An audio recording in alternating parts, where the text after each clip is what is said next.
Morning all. All right, so starting things off with a news video before we get into the entire day of hockey that is to come.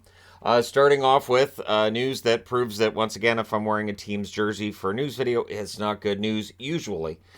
In that Jacob Chikrin has a lower body injury. He's going to be out for a couple of weeks. He took a slew foot in their last game. So he definitely looked like he was a bit banged up on the play. I'm not surprised that he got hurt on that play. Also, Ridley Gregg, who injured his sternum, he is out for the season. So for the Sens, who are really going to have to work hard to get into the playoffs, this makes that much more difficult. Chikrin's been good for them, and Ridley Gregg have been really impressed with his game, and so we'll see how the rest of the team responds and what happens today in New Jersey for the Ottawa Senators. Making news yesterday, and I didn't feel like it deserved a video all in and of itself. So here we are talking about it today as part of a news video. Minority owner Andrew Barroway, who was the primary owner of the Arizona Coyotes before Alex Mariuello brought him out, has been arrested on a charge of domestic violence. He was arrested in Colorado and is apparently not to have any contact with his wife unless it is involving their children. So, not getting into the details on all this, but it doesn't look great. The NHL immediately suspended Barroway. Again, he's the minority owner at this point. He's not the guy making all the decisions. And so, odds are he's probably done as an owner in the National Hockey League. At the very least, he's suspended right now. And we'll see where the case goes. But at this point, again, it doesn't look great for him. And so for the Coyotes are on the board again, and it's not necessarily great news. So Boston, AJ Greer gets suspended one game. Now I'm going to tell you how I took it. AJ Greer has been out in and out of the lineup for Boston anyways. They've been rotating guys in and out of the lineup. And Greer has had his turns in and out of the lineup regularly for a while. Now, we're suspending him for one game is, I mean, it hits his pay because he doesn't get paid for that one game, but it's a very minor slap on the wrist. Now, Mike Hoffman took to Instagram to point out that he took that cross check in the face and he's got a scar on his chin from it, and that he was suspended 2 games for a cross check to the back of the helmet on a player. There is a lack of consistency when it comes to the Department of Player Safety. And it's something that's been discussed enough times on this channel that I've kind of said, you know what? I'm just going to leave this where it is. Whatever their suspensions are, they are, and that's it. I have not seen anything from the National Hockey League that would indicate that there's any chance that there's going to be any kind of a change in player safety and how any of these decisions are handed out.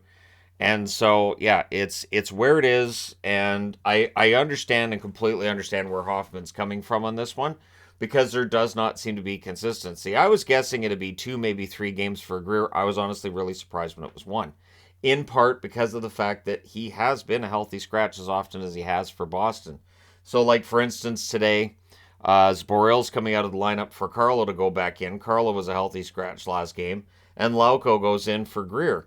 If not for the suspension, Lauko probably would have gone in for Greer anyways. So again, it's gonna mean that he loses that 1 game's worth of money that he would have made, but it definitely feels like it's not really a punishment, either for the Bruins or for the players beyond monetary, right?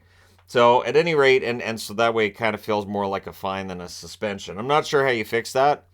We've seen players get suspended before who were call-ups, players who are fourth liners, and teams can just move them in and out of the lineup anyways.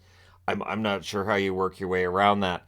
But at any rate, Hoffman not being happy, I don't think the NHL looks at Hoffman and then decides to fine him for speaking out. But we've seen the league fine people for speaking out about officiating. I don't know if this qualifies as in the same category. But yeah, that's where it is. And so let me know your thoughts in the comment section below. But I will agree with people who say that wasn't really enough. I thought it would be more. Jeff Petrie, full participant at practice for the Pittsburgh Penguins, but he's not returning tonight. So he will be back in the lineup pretty quickly here, but he will not be playing against the Washington Capitals. So Pittsburgh dealing with a lot of injuries on their blue line, and navigating this and getting healthy is really important for them, of course, as we get ready for the playoffs just in a few weeks' time, and Petrie being back in the lineup. would absolutely help, because the amount of experience with the players that are in their lineup right now on that blue line, with so many guys being hurt, is not where you would want it to be for a team that's getting ready for potentially a playoff series. And of course, they're also trying to fight off Florida to maintain that spot and maybe catch the Islanders and move into a number one wildcard spot as well. Although I don't know that anybody's trying to avoid the Bruins necessarily. So one thing I wanted to throw into this video, and it's a feeling that I've been having lately, and I've seen this a lot with certain teams like Toronto, Tampa, Boston. These are teams that have known who they're playing and what's going to happen in the playoffs for months. These are teams that might be having a hard time getting motivated at this time. And I mean, it can sound like an excuse, but there is something to it, where a team will get into a comfortable spot in the standings where, yeah, if we lose this game tonight, it really doesn't matter. And then if we lose the next one, that doesn't matter either. And I had expected that at some point we'd start to see Boston losing games here and there because of that, at least in part. But I do think we could see more upsets this year. The teams that are fighting for those wildcard spots are fighting for them. And so there's no guarantee for their playoff lives at this point and all that fun stuff. And so we could definitely see some upsets. So when I see people saying, well, Boston could get knocked out in the first round, this year it feels like almost anybody could. Last year, of course, out of the 15 series that we had, I wore the winning jersey of 14 of the 15. Part of the reason I was able to predict the playoffs last year as well as I did is because it really was it was kind of a predictable playoffs. And so I feel like this year, we haven't had a chaotic year for a while where the favorites get knocked out. It feels like we may see that this year. So top seeds could go out early in the playoffs. We could see complete chaos, which I'm fine with, to be honest. I think it's a fun playoff when you see top teams go out. And the one that everybody was saying, well, they're clearly going to be Stanley Cup champions, and then they're out. It can make for a very entertaining field from there, because then it really feels like it's wide open and anybody can win it. But let me know your thoughts. Which team right now do you feel like is at the top or near the top and is primed for maybe getting knocked out in round one? And let me know your thoughts. Don't forget to hit like and subscribe if you're browsing your way through. You just happened upon this video. Thank you guys so much for watching, for all your support.